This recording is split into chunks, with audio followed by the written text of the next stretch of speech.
नजिक आइपुग्न लाग्यो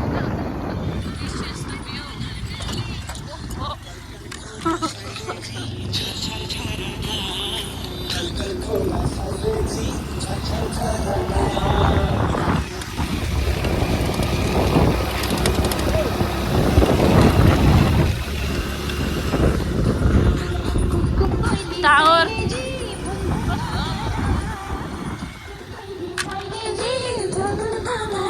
राख्ने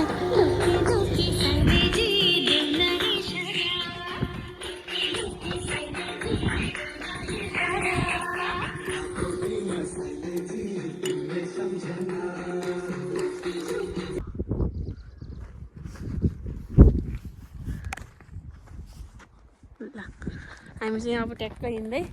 बाइक त्यहाँ राख्यो अब यहाँबाट हिँड्दै चाहिँ टावरसम्म छौँ कस्तो लागिरहेको छ त बुढो हजुरलाई तिमीलाई कस्तो लाग्यो मलाई त एकदम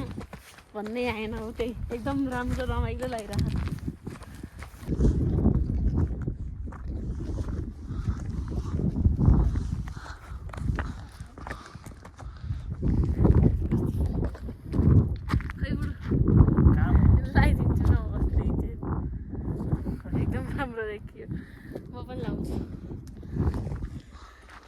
कपाल उडाएर भुत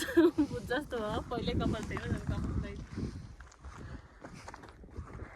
निलगिरी हिमाल हो उता माछा पुछ्रे रे धौलागिरी माछा पुछ्रे आयो कस्तो बादल हिँड्छ नि ल वेलकम टु यता बुढो यता देखाउनु वेलकम टु भ्यू पोइन्ट होइन कति रहेछ यसको हाइट 3750 मिटरको उचाइमा आएका छौँ हामी चाहिँ and it was so beautiful to see view from here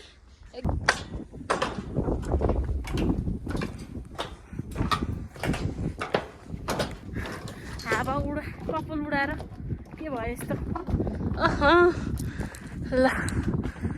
ल्याउनु त फुल कानमा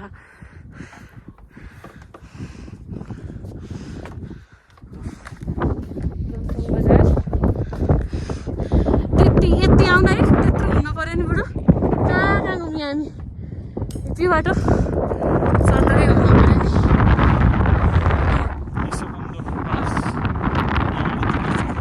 यहाँबाट तिलिच्यो तर आज चाहिँ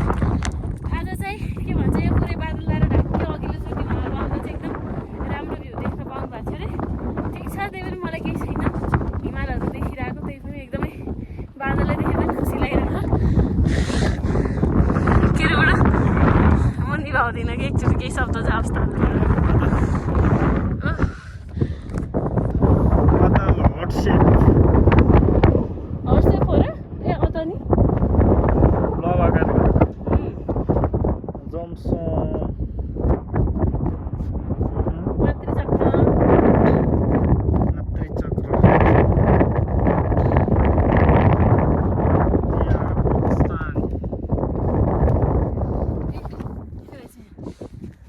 ल मम्मी हजुरलाई नि हामीले एकदम मिस गरेको छौँ हजुर आएपछि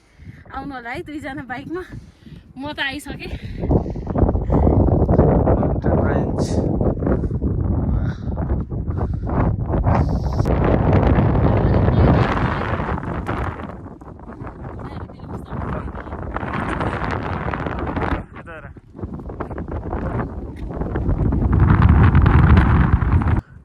ल यो चाहिँ टावरबाटदेखि भ्यू अब हामी चाहिँ यहाँबाट चाहिँ फर्किँदैछौँ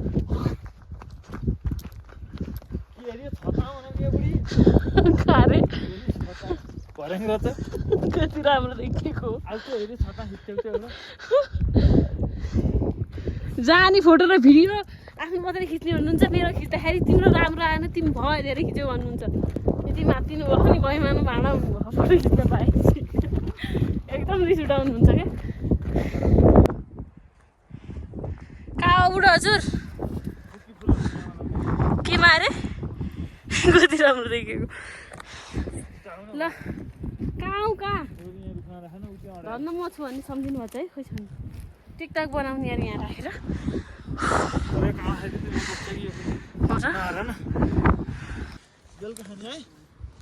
हामीले यहाँ टन्नै फोटो भिडियो सल्लक्कै खिच्यौँ अब हामी यहाँबाट चाहिँ ट्याक्क फर्किँदैछौँ ओके बाई बाई गाइज के हो के अरे यस्तो गरेको मेरो बुढोलाई रिस लाउँछ क्या हाम्रो बुढोलाई गर्न आउन नि त त्यस्तो अनि त्यसपछि हाम्रो बुढीले गर्यो भने रिस लाउँछ उहाँलाई विश्वमा पहिलो व्यक्ति दिने हो मै हो हो